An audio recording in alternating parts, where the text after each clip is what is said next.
एक मिनट कृतिका, हम भी तो देखें क्या बना रही हो भाई तुम। अरे वाह, सर स्केच बना रही थी, सोचा थोड़ी प्रैक्टिस कर लूं। वो हमारे फोरेंसिक वाले अंकल, मेरा मतलब है फोरेंसिक वाली टीम आजकल वैसे भी बहुत बिजी रहती है। अच्छा, ये सस्पेक्ट है या कार्टून कैरेक्टर? ये तो कोई बिना नाक वाला आदमी लग रहा है। आप लोग को ना क्या चल रहा है? इनका आर्ट सर। अच्छा, कहाँ है आर्ट? सर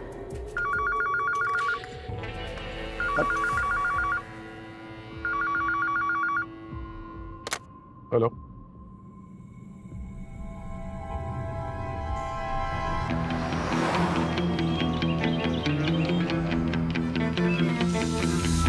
सर, विक्टिम का नाम है Dhiren, famous industrialist DK industries का मालिक।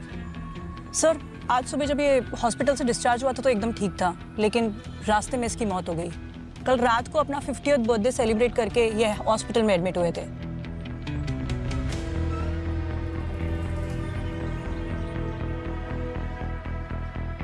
तो ये सब हुआ, उनके साथ और कौन कौन था? सर, उनकी बेटी तृप्ति और उनका ड्राइवर रमेश।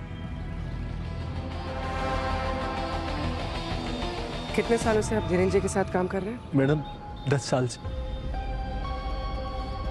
पानी। कल ये कितने बजे के आसपास हुआ? 7-8 बजे के आसपास। मैं तो रात भर हॉस्पिटल के बाहर ही था, फिर सुबह तृप्ति मैडम के साथ साहब को लेकर घर जा रहा था कि अचानक रास्ते में। आपको ऐसा क्यों लगता है कि किसी ने आपके पिता का खून किया है? क्योंकि उनके शरीर पे ना कोई घाव है, कोई चोट के निशान, कुछ भी नहीं। सर, मेरे पापा बिल्कुल ठीक थे सर। हम उन्हें घर वापस ले जा ही रहे थे कि रास्ते में पता नहीं क्या हुआ, वो अजीब अजीब सी बातें करने लगे सर। वो कहते मुझे कोई मार देगा बेटा, मुझे कोई मार देगा, ऐसे बार बार बोल रहे थे सर वो। और फिर अचानक से ये हो गया। मैडम, साहब ना मरने से पहले बहुत डरे हुए थे। अच्छा, कल रात बर्थडे पार्टी थी उनकी, तो किसी के साथ कोई झगड़ा वगैरह हुआ था वहाँ पे? नहीं सर, पापा सबके साथ डांस कर रहे थे। मुझे उन्होंने नेक्स्ट सीईओ अनाउंस किया था सर। बस अनाउंसमेंट के बाद पापा थोड़ा सा परेशान लग रहे थे सर। क्यों? नहीं, मतलब आपके सीईओ बनाने से किसी को कोई दिक्कत थी? कौन हो सकता है? सर, पार्टी में तो सब अनाउंसमेंट के बाद भी खुशी लग रहे थे, लेकिन हाँ सर, वो पापा की वो जो बिजनेस पार्टनर है अक्षय अंकल, वो अलग जाकर बैठ गए थे। पर सर, वो मेरे पापा के बेस्ट फ्रेंड है सर। वो ऐसा क्यों ही करेंगे सर? मुझे तो कुछ समझ में नहीं आ रहा, वो या कोई और भी ये क्यों करेगा सर? सर, मैं एक रिक्वेस्ट करूंगी, आप जिसने भी ये किया है आप उसे छोड़िएगा मत sir, please.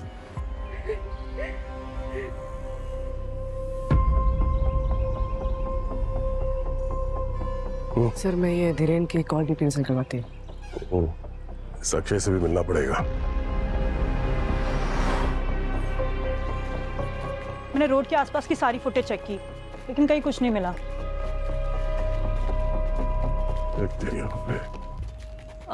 Hello sir. Hello ma'am. Sir का रूम ये है। अरे, आप हमसे पूछेंगे नहीं कि हम कौन हैं? सर, आज मैं पूरी तैयारी के साथ आई हूँ। हम सीआईडी से हैं। मैम, आप लोग इतने फेमस हो चुके हो, ऑनेस्टली बिग फैन। आप मेरी फैन हैं? Thank you so much. Sir की। Thank you.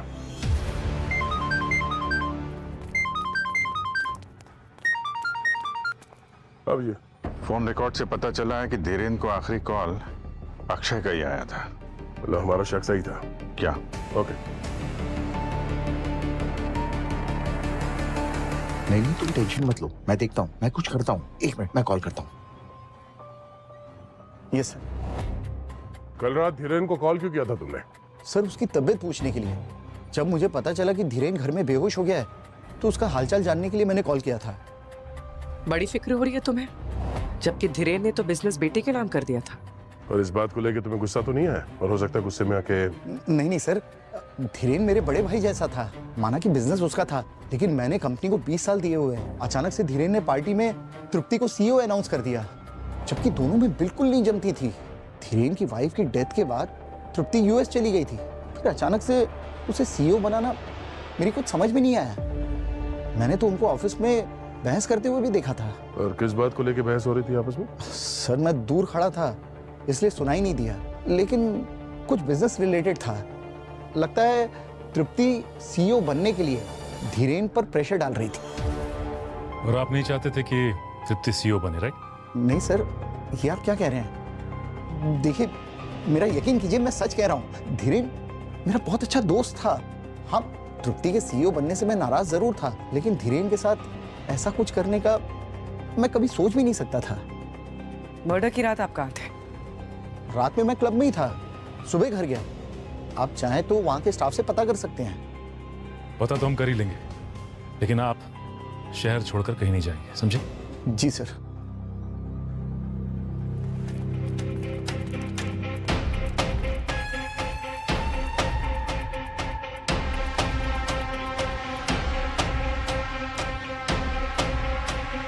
उठा, फोन उठा। हेलो हेलो, अच्छा सुन, रुकिए रुकिए रुकिए रुकिए रुकिए, अरे रुक जाइए, रुक जाइए रुक जाइए। आप लोग अंदर नहीं जा सकते। क्यों नहीं जा सकते? हा? मुझे मेरे मैम से कंफर्म करना होगा। अरे रुकिए सर, अरे हमने कहा ना आप अंदर नहीं जा तुम अपना सकते। काम करो, हमें हमारा काम करने दो। अरे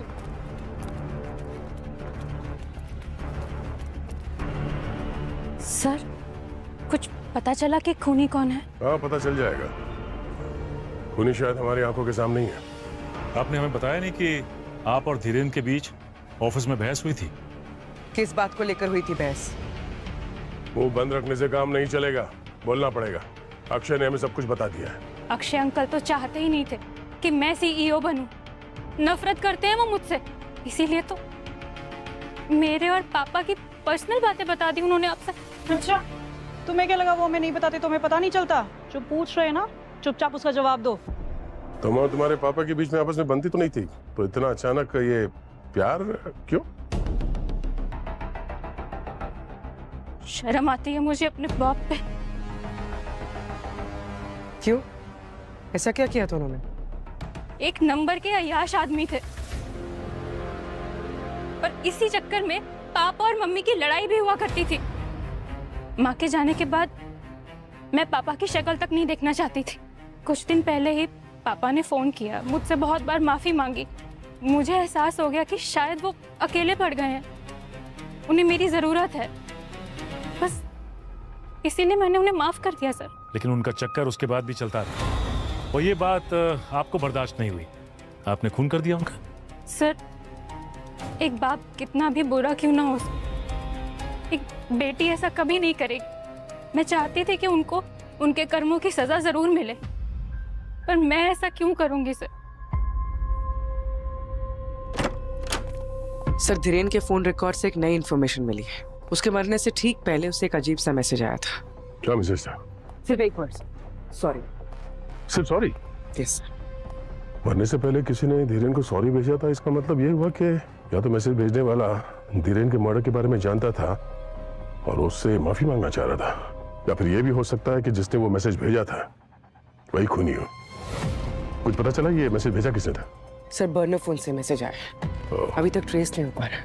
ठीक है, डिजिटल फॉरेंसिक टीम को भेज दो। ये मैसेज जो है इसका खूनी से जरूर कोई ना कोई कनेक्शन तो है। सरुखे, धीरेन के लाश ने कुछ बताया?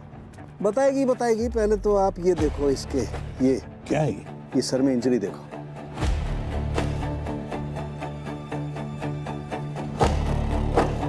मामूली सी चोट लगती है, शायद गिरने विरने की वजह से लगी होगी। लेकिन इस मामूली चोट ने ही कांड कर दिया। इसकी वजह से इसे ब्रेन हेमरेज हो गया। Brain haemorrhage? और सर, हॉस्पिटल वालों ने इन्हें ऑल ओके बोल के डिस्चार्ज कर दिया था, तो फिर अचानक ये ब्रेन हेमरेज कैसे? हॉस्पिटल वाले भी ठीक कर रहे हैं। कई बार क्या होता है कि ब्लड क्लॉटिंग स्कैनिंग में दिखाई नहीं देती है। मुझे लगता है कोई इंटरनल ब्लीडिंग हुई होगी जिसकी वजह से हेमरेज हुआ है। सरुखे, इंटरनल ब्लीडिंग हुई क्यों? ये अभी पता नहीं लगा, पता लगाना पड़ेगा। आप बोल रहे हैं ना ये छोटी चोट से भी हो सकता है। तो जब ये घर पे मिले थे ये बेहोश थे सर, जब इनको हॉस्पिटल ले जाया गया, तो शायद बेहोशी इंटरनल ब्लीडिंग की वजह से हुई हो। और क्या पता ये चोट इन्हें खुद लगी है या जानबूझ के पहुंचाई गई है। अगर ये चोट किसी ने पहुंचाई है तो किसने पहुंचाई होगी चोट? सर धीरेन जी के साथ जो कुछ भी हुआ है उस पार्टी में ही हुआ होगा। एग्जैक्टली पता लगाना पड़ेगा पार्टी में कौन कौन मौजूद थे और क्या हुआ था उस पार्टी में।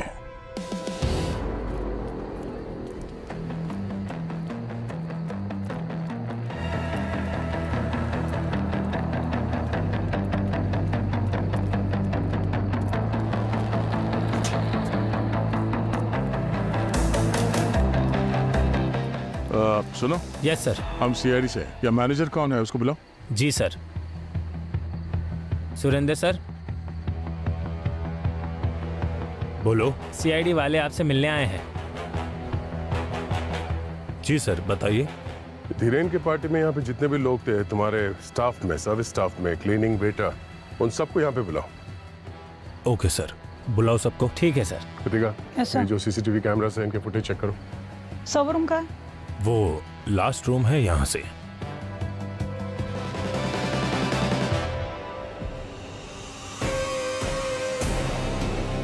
धीरेन के पार्टी से जाने के बाद उसका किसी ने खून कर दिया। यहाँ पे पार्टी में किसी के साथ बहस हुई थी उनकी, या कोई झगड़ा हुआ था, चुपचाप बता दो। अगर छुपाने की कोशिश करोगे तो तुम लोग तकलीफ में आ सकते हो, इतना याद रखना। तुम्हारे पसीने क्यों छूट रहे हैं? बस गर्मी लग रही थी। बेटा जेल में इससे भी ज्यादा गर्मी लगेगी तुम्हें। जो पेट में है बाहर निकाल। उस दिन उन दोनों को पार्टी से बाहर जाते हुए देखा था। वो दोनों कुछ बहस कर रहे थे। ये थे? यही थे। दूसरा आदमी इन पर बहुत गुस्सा कर रहे थे। क्या बात कर रहे थे, सुना तुमने? कुछ बेटी बेटी कर रहे थे। बेटी? सर, सही देखिए। दिखाओ इन्हें। हाँ, यही थे। ये दोनों के बीच काफी गर्मा गर्मी हो रही थी और हाथापाई भी हुई थी।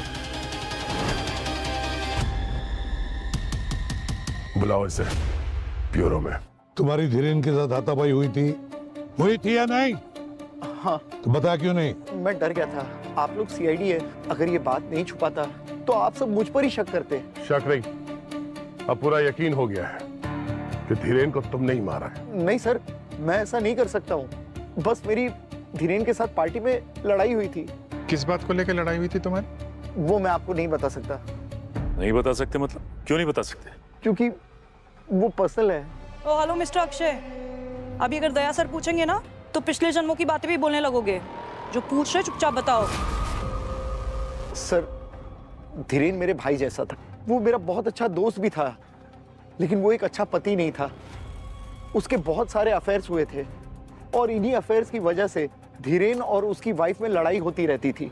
वाइफ की डेथ के बाद तो हाल बहुत बुरा हो गया। मैं हर बार उसे कवर करता था, लेकिन इस बार मैटर कंपनी का था। कंपनी का मैटर? क्या? उसका मेरी असिस्टेंट कनिका के साथ अफेयर था। Hello sir. Hello ma'am. Sir का रूम ये है। तो इस बात को लेकर लड़ाई हुई तुम लोगों की? नहीं सर, एक्चुअली मैंने कंपनी के अकाउंट से कुछ अमाउंट कनिका के अकाउंट में ट्रांसफर किया था ताकि ये बात बाहर ना आए। धीरेन को पता चला तो वो बहुत गुस्सा हो गया था। जब मुझे पता चला कि धीरेन हॉस्पिटल में एडमिट है तो मुझे बहुत बुरा लगा। मैंने उससे माफी मांगने के लिए उसे कार्ड, केक और फ्लावर्स भी भेजे थे। वो सब तो ठीक है, लेकिन कंपनी के फंड्स इधर उधर करना कानूनी जुर्म है, मालूम है ना?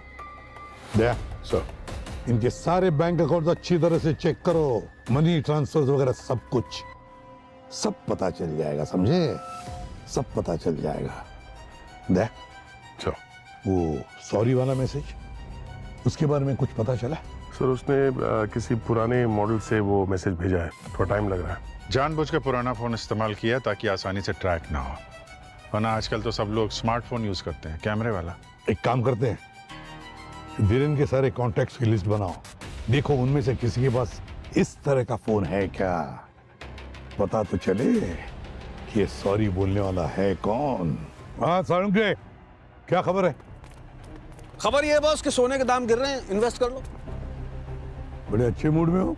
कुछ बड़ा हाथ लगा क्या? बहुत बड़ा हाथ लगा है तो दिखा ना। बॉस। डॉक्टर एकदम सही कह रहा था, हॉस्पिटल में ये बंदा एकदम हेल्दी था।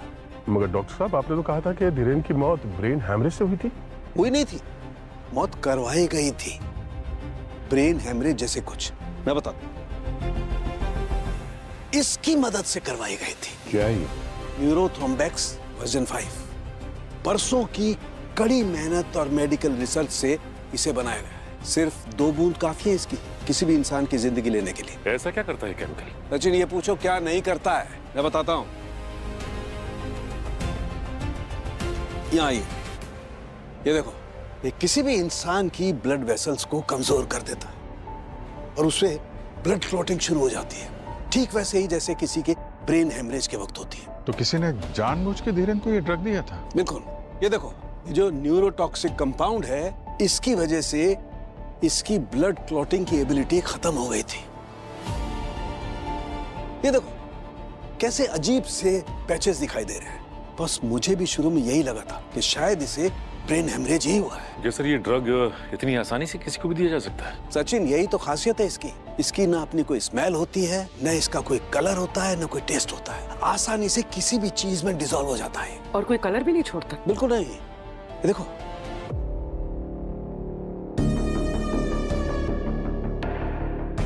हाँ यार, ये तो बिल्कुल पानी की जैसे है। हाँ, किसी भी चीज में डिसॉल्व हो जाता है। मतलब खूनी को मेडिसिन की अच्छी खासी नॉलेज होगी। इस ड्रग्स के बारे में वो पहले से जानता है। वैसे साउंड, एक बात बता, ये ड्रग, ये कंपाउंड न्यूरोथ्रोम्बेक्स 5 अपना असर करने के लिए कितना वक्त लेता है? 3 से 4 घंटे। 3 से 4 घंटे। और धीरेन की मौत कितने बजे हुई थी? सुबह के 7, सवा 7 बजे सर। सर, हमने क्लब का सीसीटीवी चेक किया था। धीरेन 9 बजे से लेकर रात 1 बजे तक पार्टी कर रहा था। और सर 1:30 बजे इन्हें एडमिट किया गया था हॉस्पिटल में। धीरेन 9 बजे से 1 बजे तक पार्टी कर रहा था, फिर 1:30 बजे उसे हॉस्पिटल में एडमिट किया और फिर 7 बजे, सवा 7 बजे उसकी मौत हो गई। मतलब बीच के 3-4 घंटों में ही इस ड्रग ने अपना काम किया था। मतलब रात को 2 या 3 बजे से ड्रग दिया गया होगा। अक्षय कहाँ था उस वक्त? सर, क्लब के सीसीटीवी के हिसाब से अक्षय क्लब में ही था। सर लेकिन अक्षय तो पूरी रात अकेला था, अकेला पार्टी कर रहा था। सर, फिर कौन हो सकता है जिसने जहर दिया? वही पूर्वी, वही जो धीरेन के कमरे में गया था। पता लगाओ कौन गया था धीरेन के कमरे में, और फिर जो भी गया था उसके हाथ ये न्यूरोथ्रोम्बिक्स वर्जन 5 ड्रग लगा कैसे? सर, धीरेन के फैमिली और फ्रेंड्स में जितने लोगों ने बर्नर फोन्स खरीदे हैं, उनकी लिस्ट निकाली हमने। एक आदमी है जिसने 15 बर्नर फोन्स खरीदे हैं। कौन है वो? सर, धीरेन खुद। वो अपने स्टाफ को बर्नर फोन्स ही देता था। तो डिजिटल फॉरेंसिक को धीरेन के स्टाफ का फोन भिजवा देते हैं, पता तो चले कि ये सॉरी मैसेज भेजा किसने था। आइए सर। ये रही उस रात की फुटेजेस। लेकर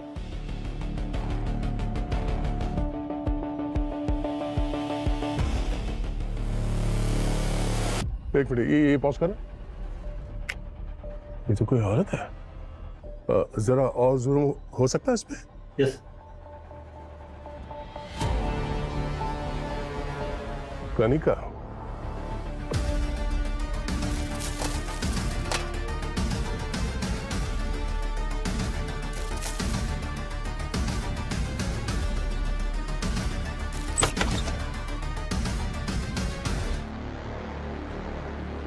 ये धीरेन के रूम में आप दोनों की ड्यूटी थी?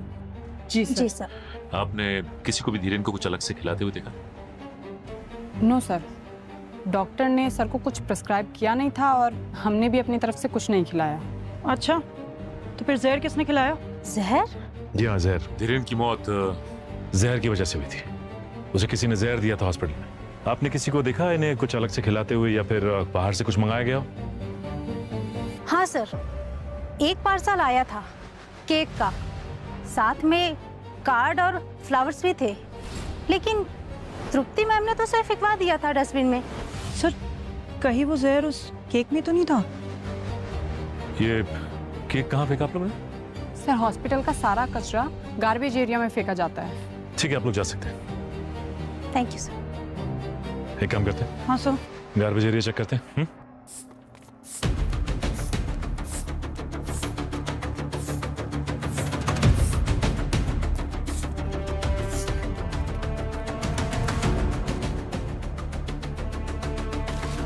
जी सर, कितनी बदबू आ रही है।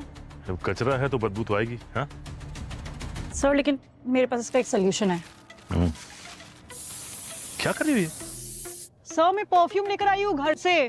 मुझे पता था आज कचरे में जाना होगा, और वैसे भी इस पूरी दुनिया में ना हम सीआईडी वालों के बारे में कोई नहीं सोचता। इंटरेस्टिंग।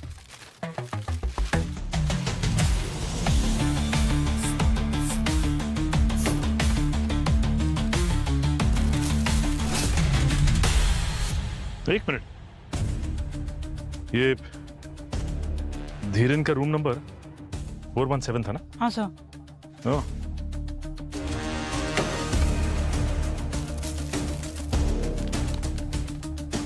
Birthday cake?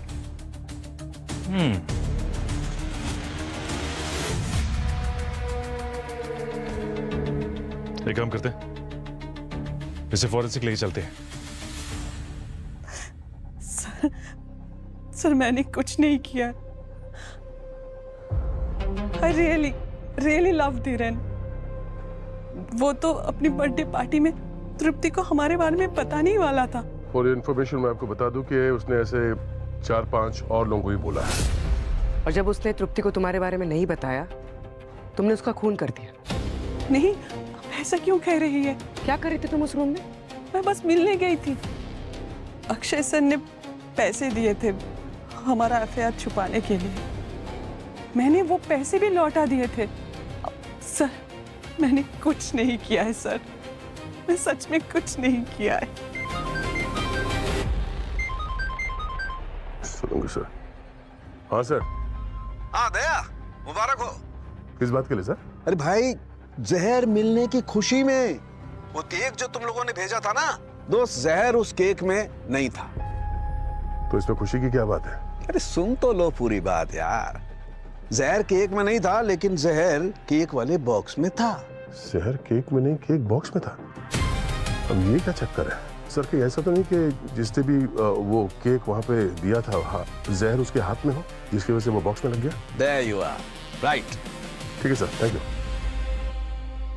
सर वो नर्स भी बता रही थी कि केक खुला डिलीवर हुआ था, इसलिए तृप्ति ने वो केक डस्टबिन में फेंक दिया था। पूर्वी, पता करो ये केक जहां से भी डिलीवर हुआ था वो बॉक्स खुला क्यों था?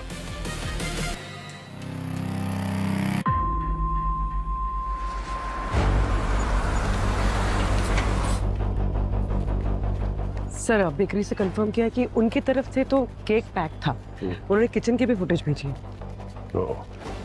इसका मतलब जो कुछ भी हुआ है उस डिलीवरी बॉय ने किया होगा बॉक्स के ऊपर।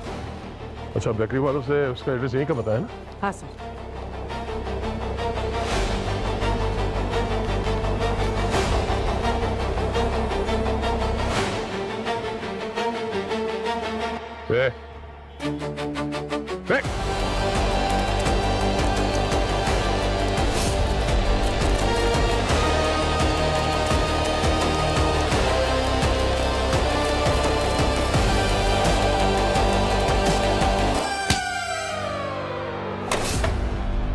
तुझे क्या लगा केक बॉक्स में जहर लगा के तू निकल जाएगा? सर मैंने तो बस केक डिलीवर किया था। अच्छा, उस केक में जहर था जो तूने मिलाया था? जहर?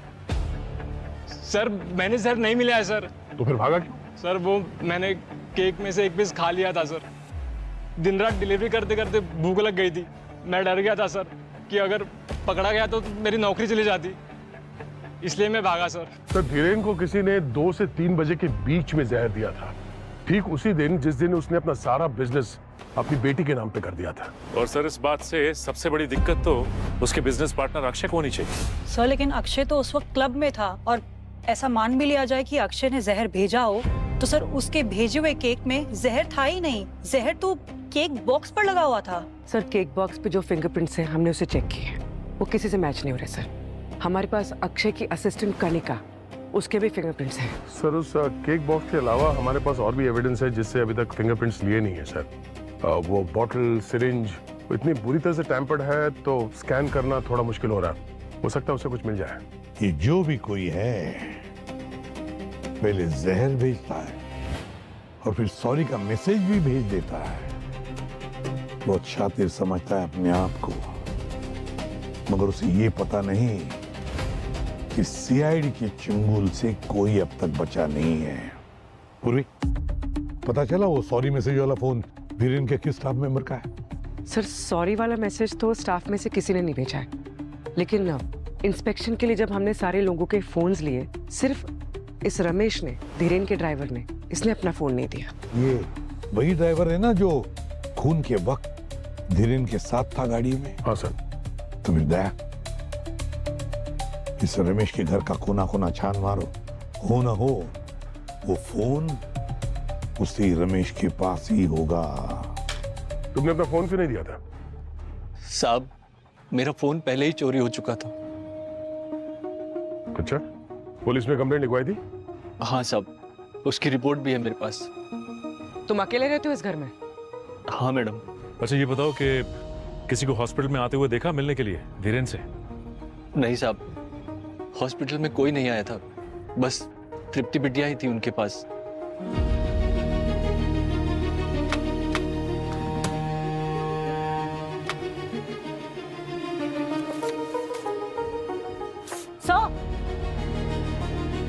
कृतिका, सर देखिए एक्सरे और ये मेडिकल रिपोर्ट।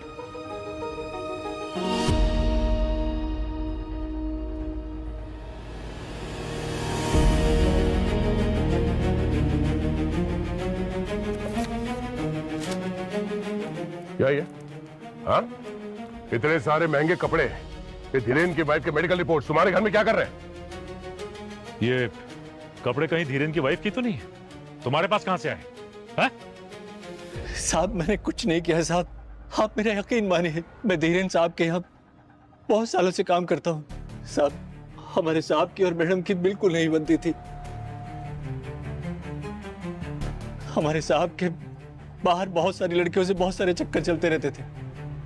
मैडम के जाने के बाद मैं उनका कुछ सामान यहाँ लेकर आया था, क्योंकि मुझे पूरा शक था कि मैडम की मौत में धीरेन साहब का हाथ है।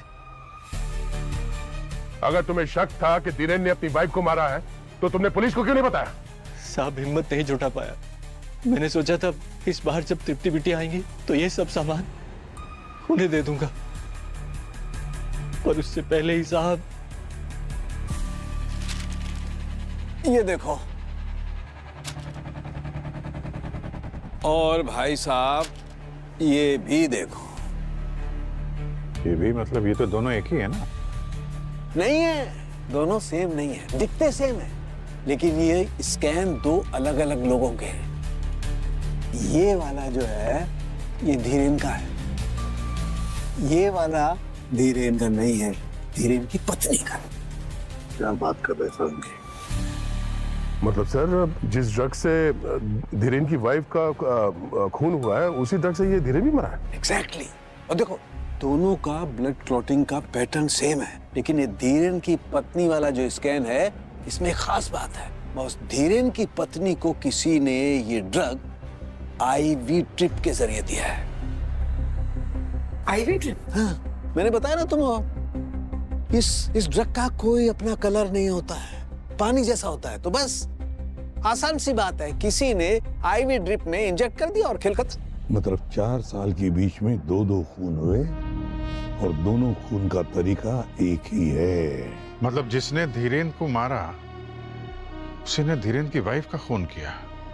सर जब हम लोग रमेश के घर पे गए थे घर की तलाशी लेने के लिए, तभी उसने हमें ये बताया था कि उसे शक था कि धीरेन ने ही अपनी वाइफ का खून किया है। और फिर अगर उसकी वाइफ की मौत ऐसे ही हुई है ब्रेन हैमरेज से, तो इसका मतलब तो यही हुआ ना सर कि धीरेन ने ही वो पॉइजन दिया उसे। और ये बात किसी को पता नहीं चली, किसी ने शक नहीं किया कि ये मर्डर हो सकता है, और इसीलिए बात पुलिस तक नहीं पहुंची। शक नहीं दया, पर किसी को पता तो चल गया कि धीरेन ने ही अपनी पत्नी को मारा है, और फिर उसकी पत्नी के खून का बदला लेने के लिए किसी ने धीरेन को भी उसी तरीके से मारा, न्यूरोथ्रोम्बेक्स V5 से। तो कुछ समझ में आया अभिजीत? न्यूरोथ्रोम्बैक्स V5 ड्रग तो वही इस्तेमाल कर सकता है जिसे ये ड्रग आसानी से मिल सकता है। मतलब खूनी हमारी आंखों के सामने था और हम उसे देख नहीं पा रहे थे।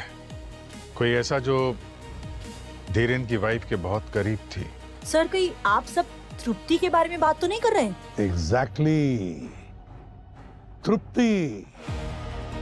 तृप्ति ने अपनी मां के खून का बदला बाप के खून से लिया।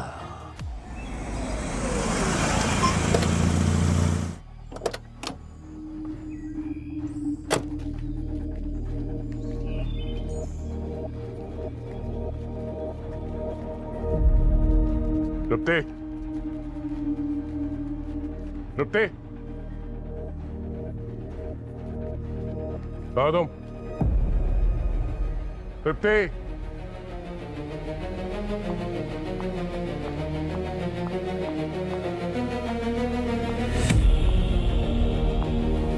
तुमने अपनी माँ की मौत का बदला लेने के लिए अपने बाप को ही मार दिया। ये क्या कह रहे हैं सर? मुझे कुछ समझ में नहीं आ रहा है। तभी समझ में आ जाएगा सब। फिर की तलाशी लो चीजें। सर मेरी माँ तो ब्रेन हेमरेज से मरी थी। मरी नहीं थी, मारी गई थी। ज्यादा भोला बनने की एक्टिंग मत करो, समझी? सर आप गलत शक कर रहे हैं, मैंने कुछ भी नहीं किया है सर। अच्छा तो फिर ये क्या है? हाँ सो ऊपर रखा हुआ था छुपा कर। ये बर्नर फोन तुम्हारे घर में कहाँ से? सर ये मेरा फोन नहीं है, मुझे नहीं पता ये यहाँ कैसे आया। नहीं पता? नहीं। कोई बात नहीं, बहुत जल्द पता चल जाएगा। अपूर्वी क्या पता चला? सर ये देखिए, फोन के जलने से पहले फोन की लास्ट लोकेशन।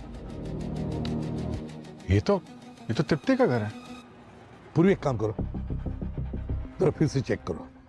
देखो ये फोन तृप्ति के घर से ठीक पहले कहां पर था? सर ये फोन तृप्ति के घर से ठीक पहले रमेश के घर में था।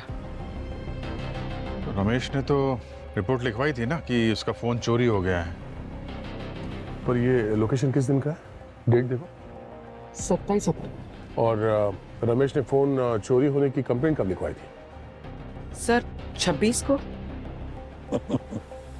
26 अक्टूबर को फोन चोरी होने की कंप्लेंट लिखवाता है रमेश, मगर 27 तारीख को बिल्कुल दूसरे दिन फोन उसी के घर में मिलता है।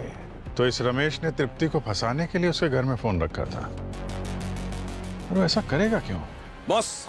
हाँ बॉस, ये सिरिंज आईवी की स्कैन रिपोर्ट आ गई है।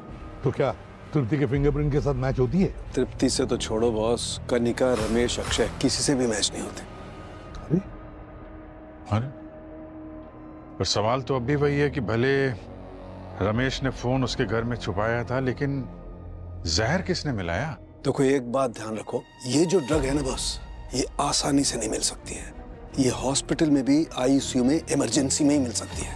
ओह, तो अगर ये ड्रग इतना स्पेशल है तो फिर ये ड्रग हॉस्पिटल में काम करने वाले को ही मिल सकता है। और ये हॉस्पिटल में जो भी काम कर रहा है उसने ये ड्रग न्यूरोथ्रोम्बिक्स V5 हॉस्पिटल के स्टोरेज रूम में से ही चुराया है।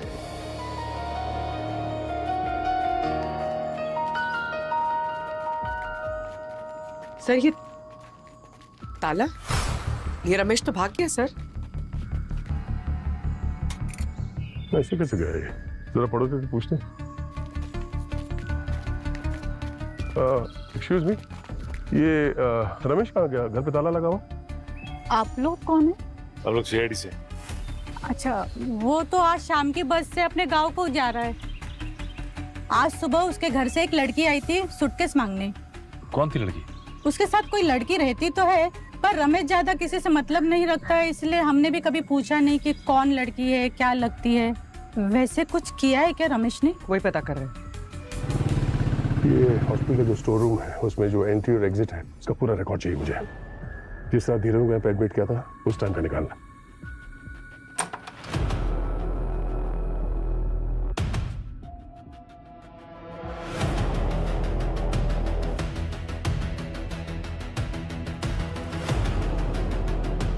ये तो वही नर्स है जो उस रात धीरेन के कमरे में ड्यूटी पे थी।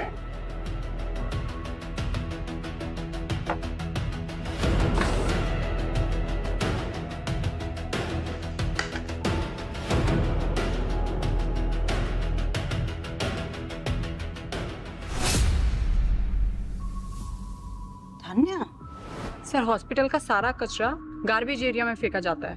ठीक है, आप लोग जा सकते हैं।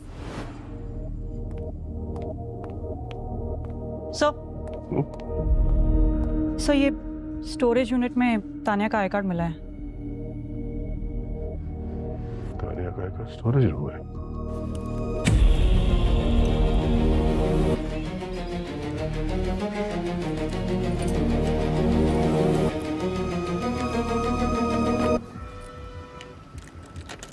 रुको, अरे ये क्या बदतमीजी है? चाबी दीजिए। तुम्हारे हॉस्पिटल का एक्सेस कार्ड कहाँ है तानिया? सर वो कहीं खो गया था। खो गया था या स्टोरेज रूम में से ड्रग्स चुराते वक्त गलती से वहां पे रह गया था? सर आप क्या कह रहे हैं, मेरी कुछ समझ नहीं आ रहा है। पर हमारी समझ में सब कुछ आ रहा है। क्यों मारा तुमने धीरेन को? मैं क्यों मारूंगी धीरेन को? और मुझे क्या मिलेगा उसकी मौत से? वो तो हम पता लगा ही लेंगे। सर हाँ? सर सारों के सर की रिपोर्ट आ गई है और इसके हिसाब से तानिया के कार्ड पे तानिया के फिंगरप्रिंट के अलावा एक और फिंगरप्रिंट है। और ये दूसरा फिंगरप्रिंट ये किसका है? ये वही फिंगरप्रिंट है जो रमेश के घर से हमें रमेश के सामान पे मिले थे। हाँ लेकिन पूरी मैम ये दूसरा फिंगरप्रिंट है किसका? अब ये तो रमेश ही बताएगा जिसके घर में रखे हुए सामान के ऊपर से हमें वो फिंगरप्रिंट मिला था।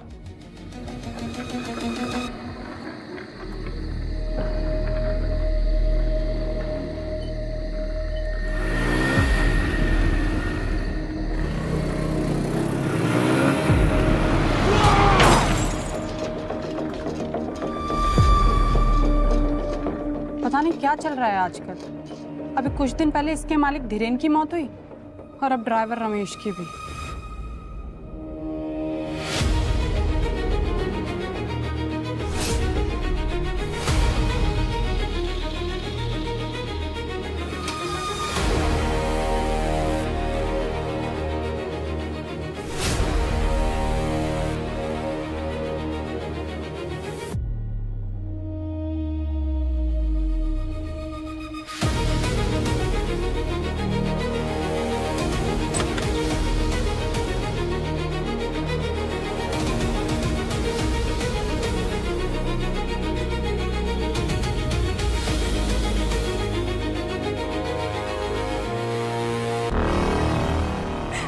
मुझे माफ कर देना पापा, मैं आपको इस सब में इन्वॉल्व नहीं करना चाहती थी। आपने मुझे सीआईडी से तो बचा लिया मगर खुद ही अरेस्ट हो गए।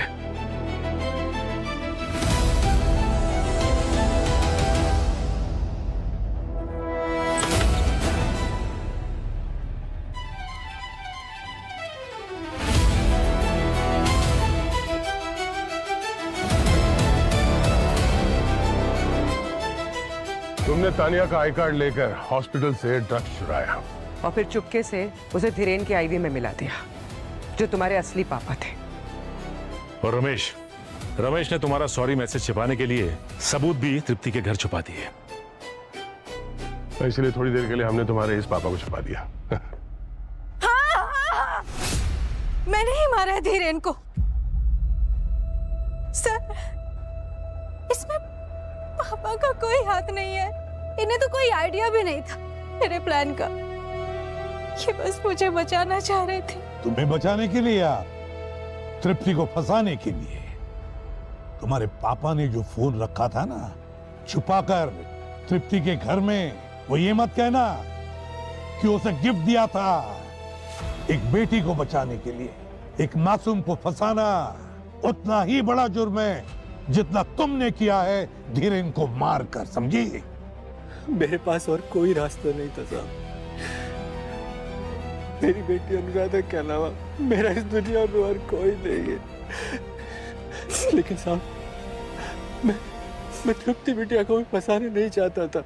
उस रात जब धीरेन साहब के साथ मैं हॉस्पिटल में था तो मैं अपना फोन चेक कर रहा था। मैंने उसमें वो मैसेज देखा। सॉरी, मैं वो मैसेज देखकर तुरंत समझ गया ये सब मेरी बेटी अनुराधा ने किया है। मैं घर गया और मैंने इससे पूछा तो इसने सब कुछ सच सच बता दिया। और तब तक बहुत देर हो चुकी, बहुत देर। आपको मुझे जो सजा देनी हो दे दीजिए, लेकिन प्लीज मेरे पापा को जाने दीजिए। ये बस मुझे बचाने की कोशिश कर रहे थे। क्या बात है सर, कितना प्यार है बाप बेटी में, हाँ? और खुद के सगे बाप को जहर देके मार दिया तुमने। तो और क्या करती मैं? धीरेन ने मुझे कभी अपनी बेटी माना ही नहीं था। शर्म आती थी मुझे कि मैं उसका खून हूं।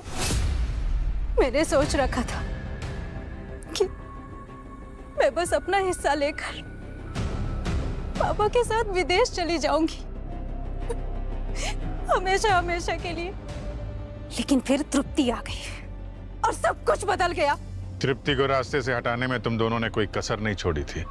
वो तो अच्छा है, किस्मत थी उसकी, जान बच गई। सर, अगर मैं तृप्ति को मार देती तो मुझे कुछ नहीं मिलता। धीरेन की वाइफ के मरने पे मुझे शक हुआ कि ये कोई मामूली हेमरेज नहीं है। मैंने रिसर्च की और मुझे पता चला कि धीरेन ने ही अपनी वाइफ को मारा है। इस बात को लेकर मैं उसे ब्लैकमेल करने लगी। डर के उसने अपने बिल में मेरा नाम भी दिया और मुझसे वादा किया कि अपने 50वें बर्थडे पे वो मुझे अपनी कंपनी का सीईओ बनाएगा। लेकिन तृप्ति को देखते ही सब भूल गया। मन किया कि अपने रास्ते के कांटे तृप्ति को जान से मार दूं।